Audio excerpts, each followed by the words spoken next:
En esta parte del tema vamos a explicar los movimientos propiamente dichos. Lo que hacemos cuando aplicamos un movimiento es transformar un punto en otro punto a través de lo que sería ese movimiento. Al punto P' le vamos a llamar transformado o punto homólogo de P. El primer movimiento que nosotros vamos a explicar es quizás el más sencillo, que sería el de traslación. En la traslación necesitamos de un vector guía y lo que hacemos es que el movimiento consiste que al transformar P en otro punto P', el vector que une SP y SP' tiene que coincidir con el vector guía. O de manera equivalente se puede decir que el punto de llegada, el punto transformado de P, o resulta de sumarle a P el vector guía. Por ejemplo, si nosotros tenemos como vector guía de esa traslación el vector 4 menos 1 y queremos transformar el punto menos 4, 1, lo puedo hacer de dos formas diferentes. Si quiero calcular el transformado, pues lo que hago es que a las coordenadas del punto P le sumo las coordenadas del vector guía. Haciendo esto, nos quedaría como punto transformado el 0, 0. Otra forma sería, nosotros queremos conseguir un punto P' de coordenadas X e Y, lo que hago es que calculo el vector P', como lo hemos hecho en la primera parte del tema, es decir, restando a las coordenadas del punto de llegada, que sería P', X, Y, le restamos las del punto de partida, que sería el menos 4, 1. Al realizar esa operación nos quedaría X más 4 y como segunda coordenada Y menos 1. Y eso tiene que ser igual que las coordenadas del vector guía. Luego X más 4 tiene que ser igual a 4 y menos 1 tiene que ser igual a menos 1. Resolviendo cada una de esas ecuaciones de manera independiente nos da que la X vale 0 y la Y vale 0, que es el punto que nosotros buscábamos. Las traslaciones en particular y los movimientos en general se pueden componer. Vamos a empezar definiendo lo que sería la composición de traslaciones, que también se puede denominar producto. Pues bien, componer traslaciones significa aplicar una traslación tras otra, es decir, aplicar traslaciones de manera consecutiva. Al componer dos traslaciones, realmente lo que estamos haciendo es sumar los vectores guía. Por ejemplo, si tenemos la traslación 1 con vector guía u sub 1, u sub 2 y la traslación 2 con vector guía v sub 1, v sub 2, la composición de ambas traslaciones nos saldrá una nueva traslación con vector guía u más v. ¿Cómo se puede realizar la composición de dos traslaciones? Pues sencillo. Conseguimos el transformado por la primera traslación sumándole al punto que queremos transformar el primer vector guía y el resultado de esa operación después le sumamos el vector v. O bien directamente sumamos los vectores u y v y al punto inicial se le suma ese vector resultante. El siguiente movimiento que presentamos sería el giro de centro 0 y radio y ángulo alfa. ¿En qué consiste ese giro? Pues ese giro transforma un punto P en un punto P' de la siguiente manera. Al ser un giro es como si nosotros incluyésemos P y P' dentro de una circunferencia. Por eso nos dice que la distancia desde el centro del giro al punto de partida y la distancia desde el centro del giro al punto de llegada tiene que ser la misma. Esto se define a través del módulo del vector, es decir, la longitud del vector OP y la longitud del vector OP' tiene que ser el mismo. Por eso se denomina giro de centro cero.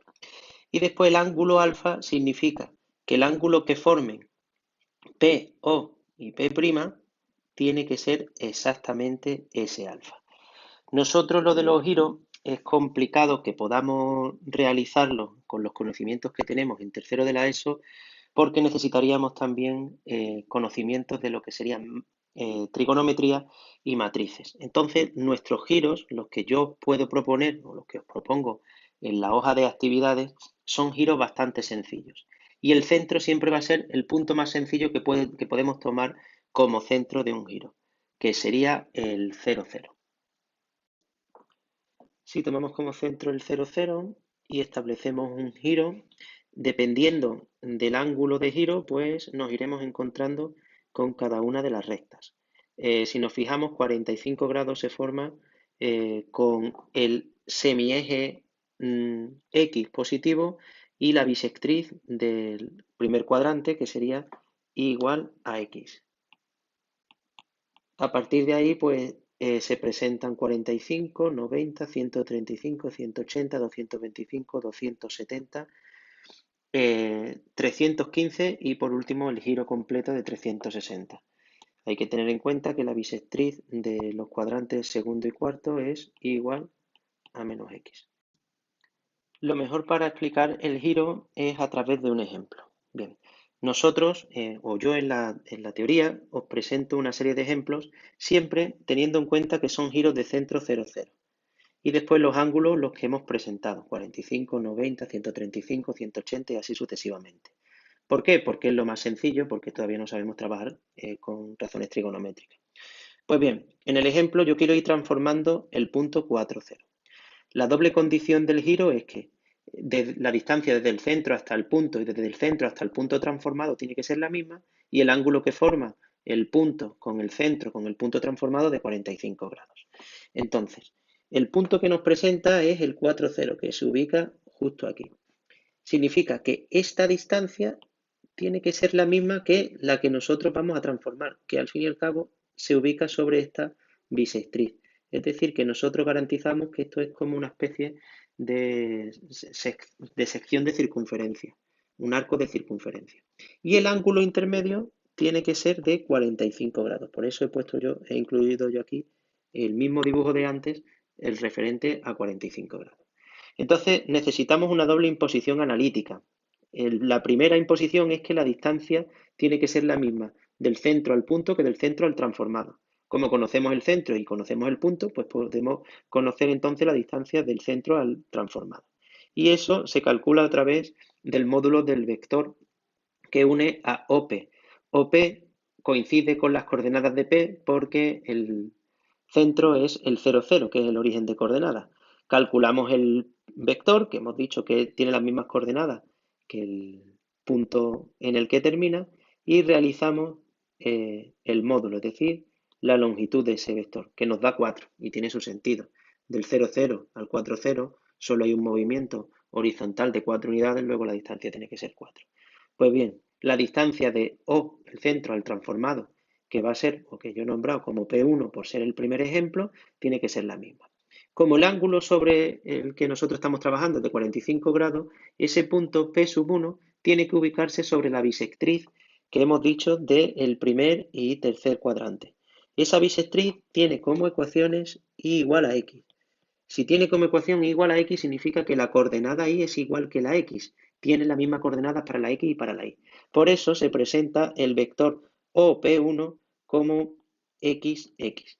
Si nosotros calculamos el módulo de ese vector y trabajamos con la expresión resultante, nos queda que OP1 en módulo tiene que ser la raíz de 2 multiplicada por X. Bueno, pues la raíz de 2 multiplicada por X tiene que ser igual a 4 porque se tiene que conservar esa distancia. Despejando la X nos queda que vale raíz de 2 partido 2, eso racionalizando. Como la X y la Y en esa recta valen igual, el punto P1, que es el transformado que yo buscaba con el centro 0, 0 y el radio y el ángulo de 45 grados, nos quedaría 2 raíz de 2, 2 raíz de 2.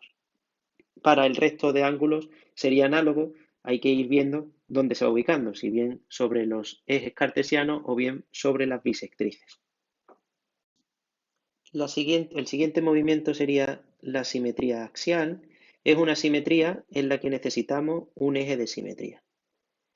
De manera que el transformado del punto P es un punto que llamamos P', de manera que el eje es la mediatriz, es decir, la recta formada por todos los puntos que están a la misma distancia de P que de P'.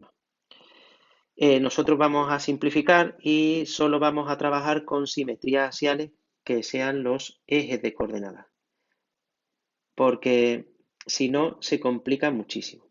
Entonces, en general, si yo tengo cualquier punto y hago una simetría axial de eje X, lo que cambia es el signo de la Y, porque como el eje X es el eje horizontal, la simetría axial Si tenemos un punto, por ejemplo, aquí de x, y,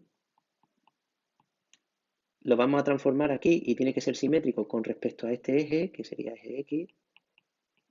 Luego este tendrá de coordenadas x y como hemos pasado a la parte de abajo, pues sería menos y.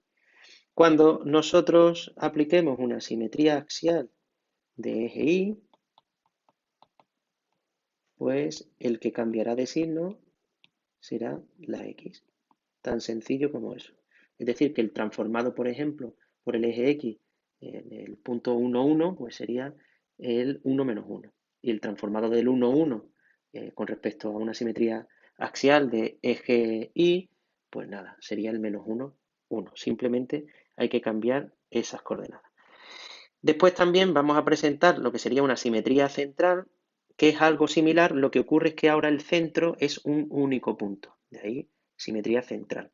Y en este caso, simplemente ese punto hace las veces del punto medio de cada uno de los puntos y su transformado. Por simplificar nosotros, bueno, trabajamos con lo que era la fórmula del punto medio. Entonces, nosotros trabajamos con esa fórmula de manera que el punto medio entre dos puntos, os recuerdo que tenía como fórmula la suma de esas dos coordenadas partido de 2. Entonces, si tenemos x sub 1 y sub 1, x sub 2 y sub 2 partido 2. Y trabajando, pues conseguimos cualquiera de los casos. También aparece aquí un ejemplo que considero que puede estar. Para finalizar, nombrar lo que sería la composición de movimiento, que es como decíamos antes con las traslaciones, componer movimiento es ir aplicando movimiento de manera consecutiva. Lo único que tenemos que hacer es aplicar el primer movimiento que nos indica, después el siguiente y así sucesivamente, e ir calculando cada uno de los transformados hasta llegar a finalizar el ejercicio que nos plantee.